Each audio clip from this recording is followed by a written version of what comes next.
justamente en off hablábamos de lo que significó la puteada que el Pelado Cordera pegaba en los 90. Claro. Bueno, y sí, Norma Plas, sin lugar a dudas, fue una de las figuras de la resistencia. Bueno, ahí habla, ¿no? En el señor Cobranza las manos la mencionan. Claro, también. Norma Paz, Caballo lo tiene que matar. Claro. Hoy había elegido Martín un tema, ayer cuando estábamos hablando de con qué cerrar esta semana, que la verdad que es llamativo el nivel a veces de ignorancia con respecto a lo que sucede en esos lugares, ¿no? Pero sobre todo encarándolo desde la figura del desconocimiento latinoamericano. Vamos a hablar un poco de Haití, de por qué lo mandan a Vudú, digamos qué significa todo eso, por qué Argentina está ahí.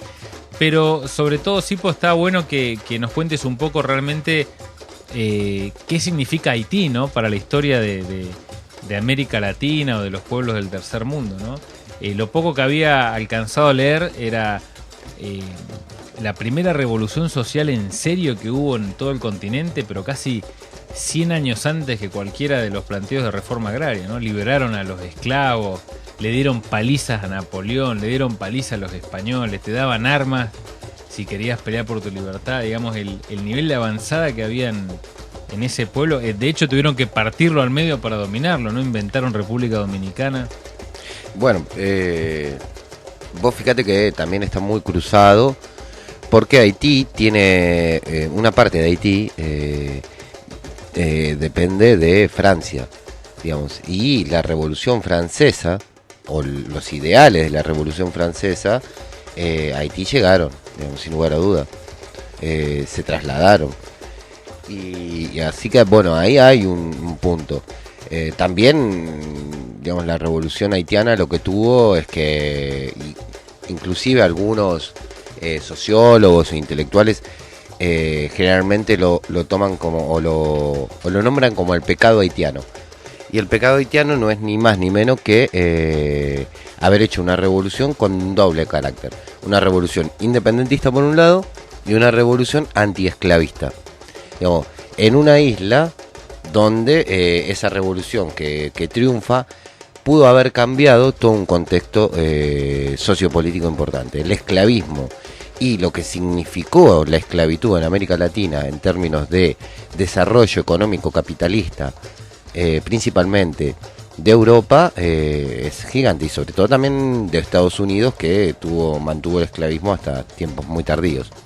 Bueno, uno de los puntos negros que siempre se habla, que tampoco está mal reconocerlo, porque son hombres hechos de historia y de pedazos de otras historias, nadie está completo ni terminado, ¿no? Pero uno de los lugares más oscuros que hay en la historia de Simón Bolívar es cuando él le da la espalda a Haití, y sobre todo también cuando no cumple el precepto de liberar a los esclavos, ¿verdad? Claro, también producto de esta presión. ¿Qué dicen cuando Simón Bolívar convoca? ¿Qué le dicen el resto de los países? Es, mirá, no jodamos, revoluciones independentistas, burguesas, sí, digamos, antiimperialistas, anticolonia, digamos. Ahora, revoluciones antiesclavistas, no, porque el desarrollo, digamos, económico se va a tener que mantener a través de la esclavitud. Y ahí es que Simón Bolívar da la espalda a esta convocatoria a Haití, digamos, el primer golpe que recibe prácticamente de marginalidad Haití. Y toda la historia de Haití es una historia de hechos complicados, digamos, de hechos, digamos, esto que decían, ¿no? El pecado de esa irreverencia histórica se va pagando durante toda la historia. De hecho, no lo invitan al Congreso Aftiónico, ¿no? Que fue el primer encuentro de los países o de los proyectos liberadores de todo el continente. Le niegan la entrada a los haitianos. Después que le habían dado armas a Bolívar, digamos, no. Son detalles que está bueno conocer para meternos en esto que Martín desliza también. Bueno, ¿qué sucede ahora, no? ¿Y qué hacemos nosotros ahí?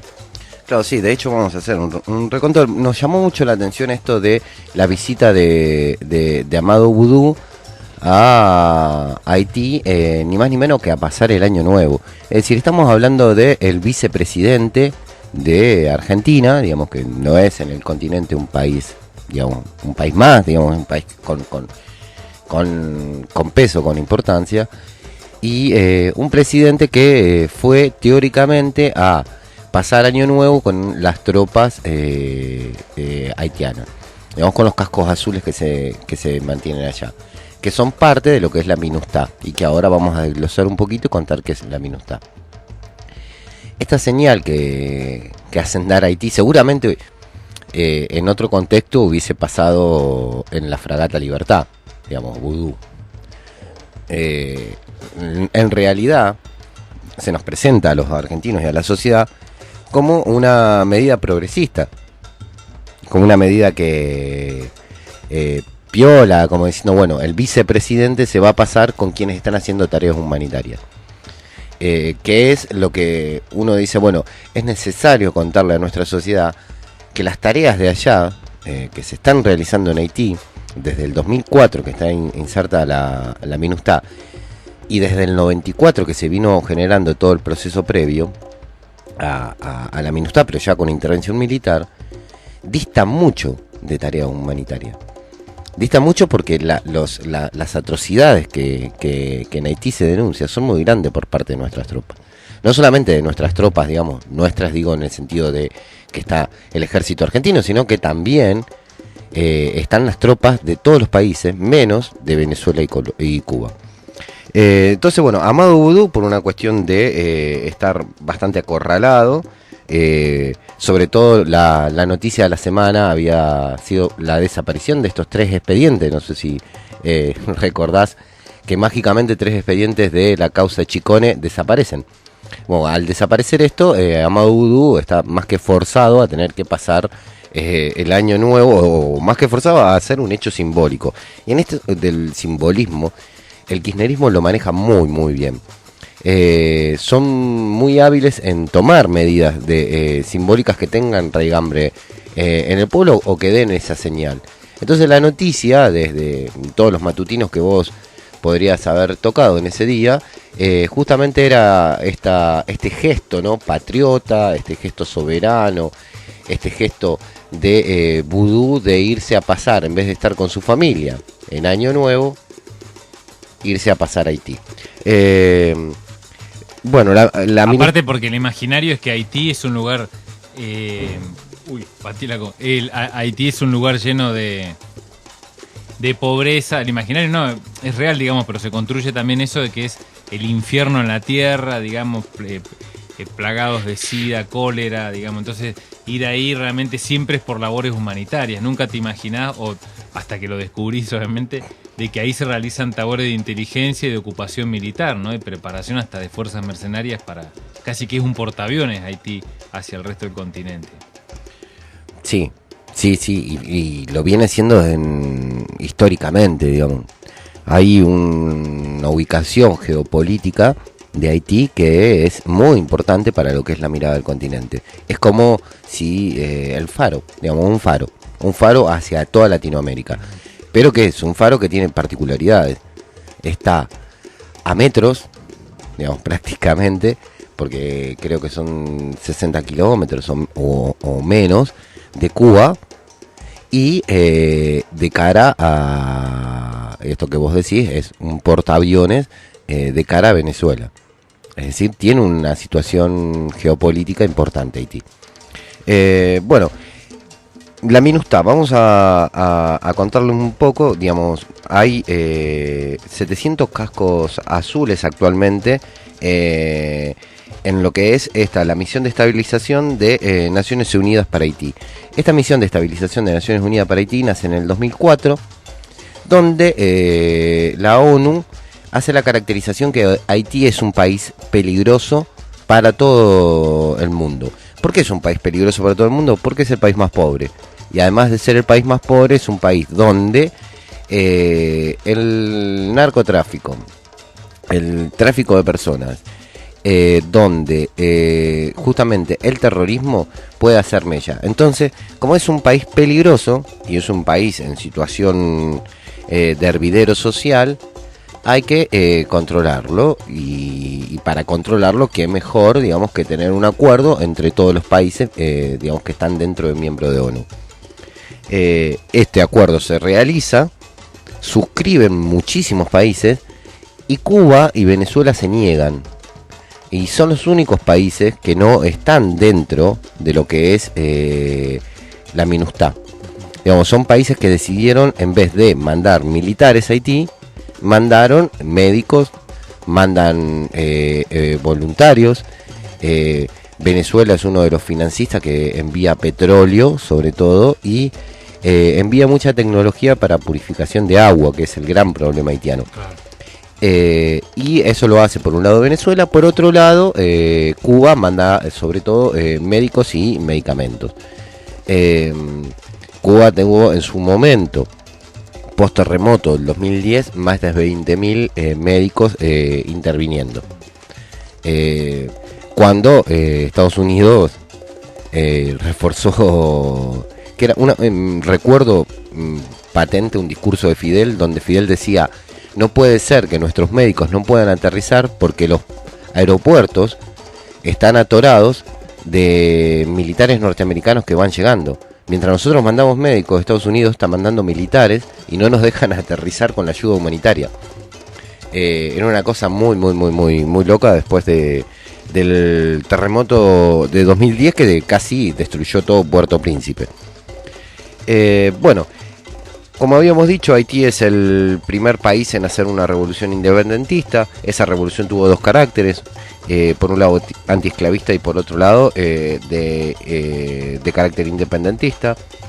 Se sella en 1804, pero en 1879 ya está abolida la esclavitud. 1904, perdón.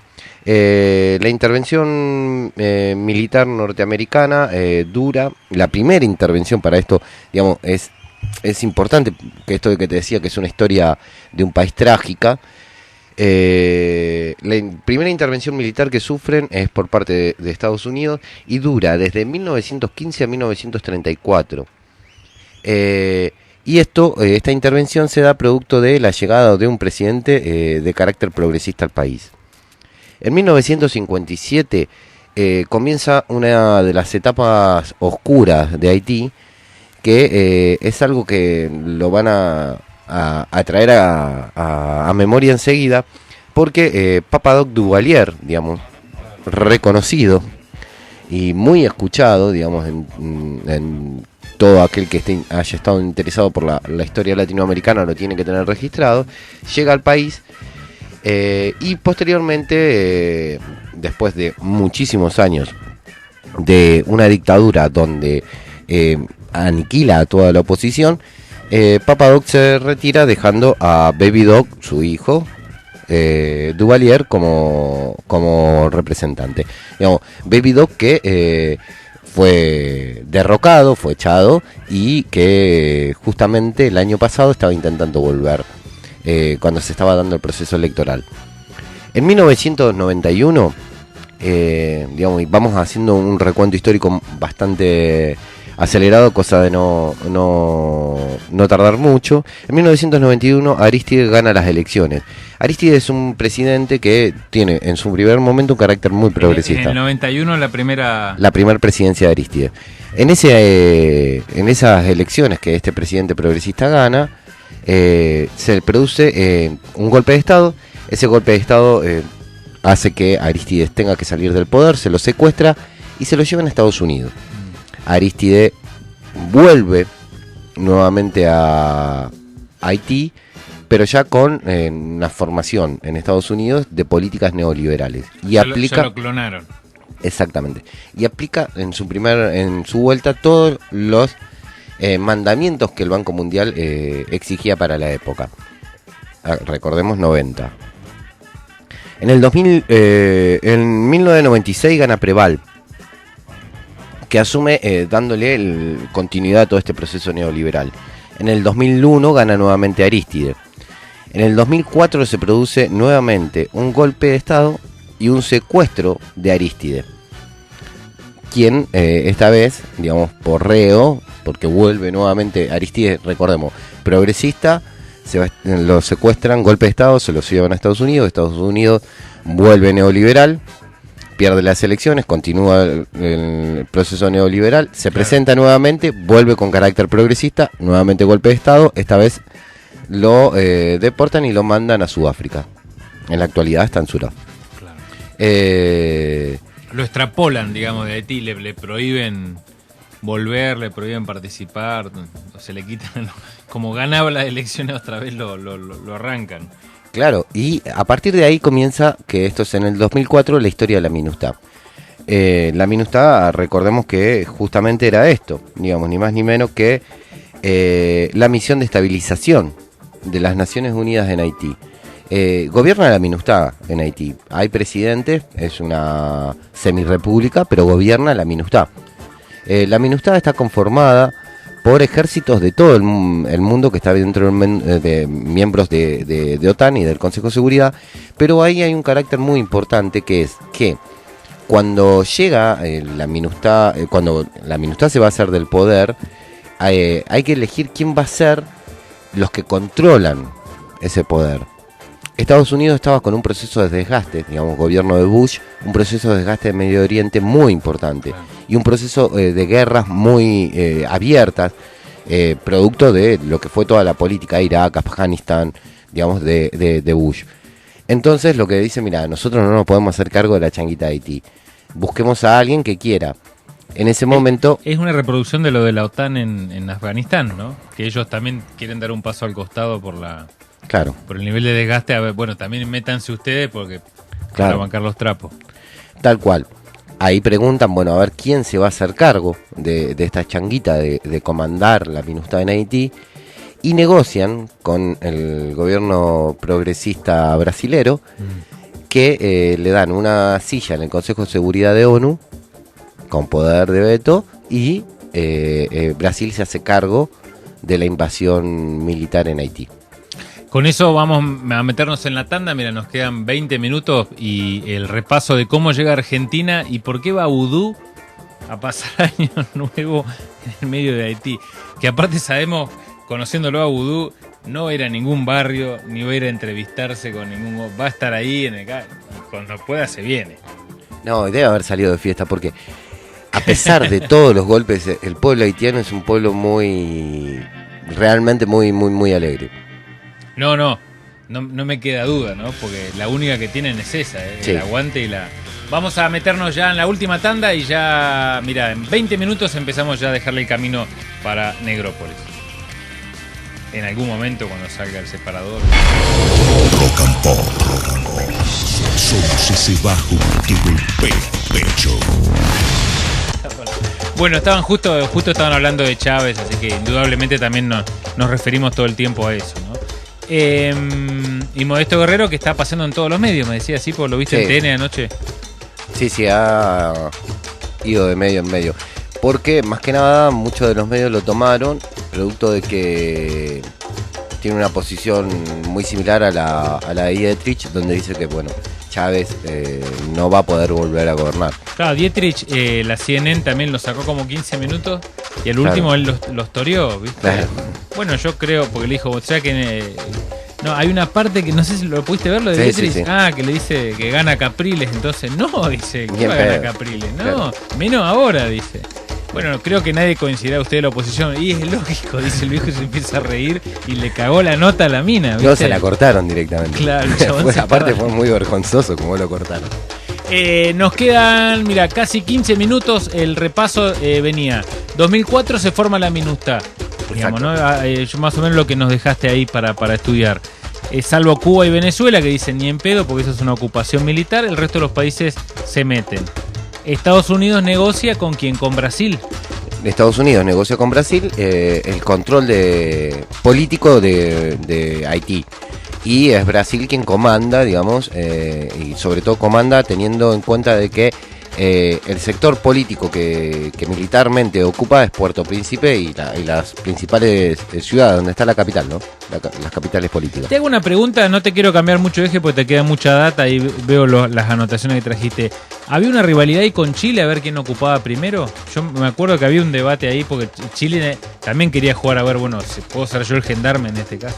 Y lo que pasa que es ni más ni menos que una silla en el Consejo de Seguridad. Lo que pasa que a Chile lo que no le da, digamos, sí le da la obediencia, sí le da el coso, pero no le da el peso.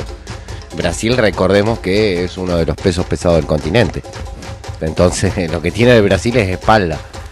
Y un marco de alianza importante para el gobierno de Bush, producto de que el desarrollo económico de Brasil a través de su alianza con China, con India y con Rusia los había convertido en una potencia. Es decir, podés hablar de igual a igual, si se quiere, de imperialismo a subimperialismo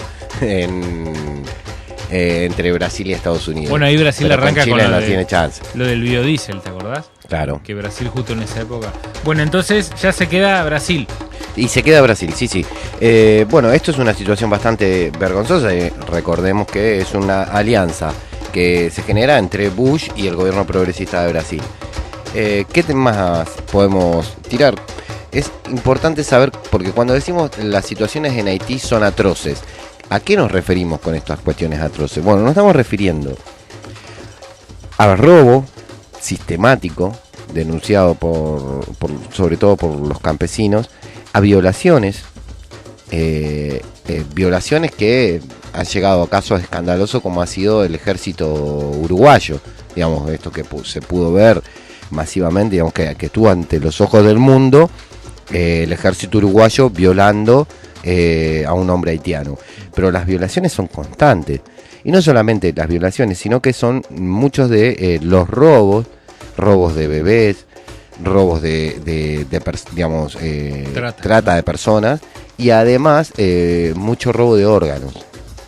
Digamos, esto es una realidad haitiana, y que incluso hay organismos de derechos humanos internacionales que sacan informes anualmente de la situación de Haití y cómo fue pasando. Y es escalofriante ver la cantidad de asesinatos por parte de las fuerzas de las MINUSTAH, diferentes ejércitos, que se llevan adelante. Asesinato, porque recordemos que MINUSTAH tiene inmunidad diplomática, ¿no? Exacto, tiene inmunidad diplomática. Entonces dijimos robos, violaciones, torturas, vejámenes, asesinatos, es una cotidianidad en Haití. Estos son digamos, ¿cuáles son las tareas humanitarias? Entonces se pregunta uno ante esta situación. Digamos, tenemos el ejército argentino está allá, son de paz, digamos, o garantista de paz. Bueno, las tareas humanitarias teóricamente que tienen que ayudar las tropas es en colaborar en la reconstrucción de Haití. Cosa que se hace en algún sentido, pero más que nada el control es un control de gendarmes, un control militar, es un control político. Las tareas de paz son prácticamente menores, y la mayoría de la población haitiana no quiere, digamos, que la MINUSTAH. Hoy el problema en Haití es la intervención militar y la imposibilidad de desarrollarse como sociedad libremente en un país democrático. No existe, digamos, democracia por más que hayan elecciones en Haití. Haití, recordemos, es el país más pobre del continente. Después del 2010, que sucedió el terremoto, donde, digamos, gran parte de la población quedó en la calle, porque de Haití no quedó nada. ¿Te acordás que de acá Zapac mandó cerámicos? Que eran de los de Cerámica Neuquén, que me hiciste acordar. ¿Te acordás que sacó? No recordaba. Sí, ayudemos a Haití, una colecta del Banco Provincia, y los pibes salón dijeron, mandaron todos cerámicos del señor Philip, que encima es socio. Claro. Me hiciste acordar de la tragedia del terremoto, ¿no? ¿Quién es el Zapac realmente, en términos grosso? Porque hay un organismo que se creó, que es un fondo fiduciario del Banco Mundial, con aportes de todos los países, aporte en términos de mucha guita, donde también está el Banco Interamericano, está el Banco Mundial y el Fondo Monetario Internacional. Todos estos organismos han destinado un montón de guita, que es controlada ni más ni menos que por una comisión para la reconstrucción de Haití. Estamos hablando de miles y miles y miles de millones de dólares. ¿Quién las controla? El expresidente Bill Clinton. Es un proceso de negociación que se llevó adelante, donde se le dijo a Clinton, bueno, no rompa las bolas, ya Hillary está acá comandando junto con Obama, Tomá, acá tenés, hacete tus negocios, acá tenés Haití y la guita para reconstruir.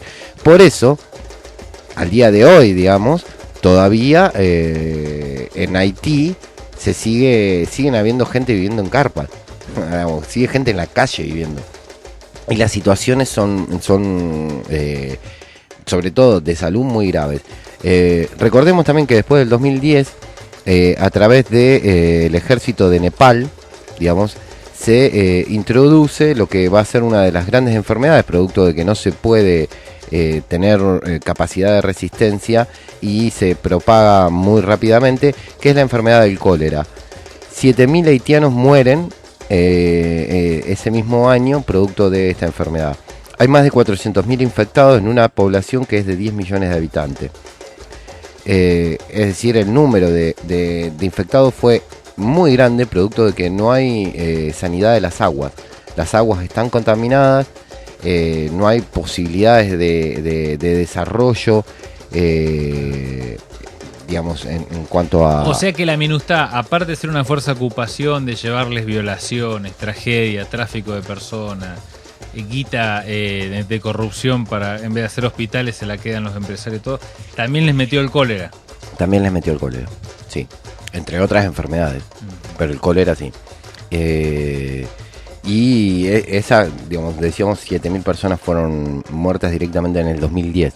Digamos, fue inmediato, fue una epidemia muy, muy, muy fuerte. Bueno, decíamos esta situación de que Bill Clinton es el que preside. Y hoy están haciendo negocios, sobre todo las empresas muy afines a Clinton, hacen negocios en Haití. Y es lo que ha ido entrando, digamos, de ayuda. En la actualidad, el gobierno de Haití, o quien preside es Martinelli, son gobiernos todos de coalición y de acuerdo para poder sostener esta situación. Pero todo, obviamente, quien tiene las decisiones políticas es la MINUSTAH, ni más ni menos. Por eso, digamos, muchos de los organizaciones haitianas, que hay a montones, sobre todo campesinas, exigen y piden que la MINUSTAH se vaya. Cada 2 por 3 revueltas, ¿no? Les van y los apedrean, que se plantea como que los indomables, claro, en realidad están recalientes y los haitianos saben quién es la fuente, ellos saben cuál es el problema ahí, que la ocupación militar.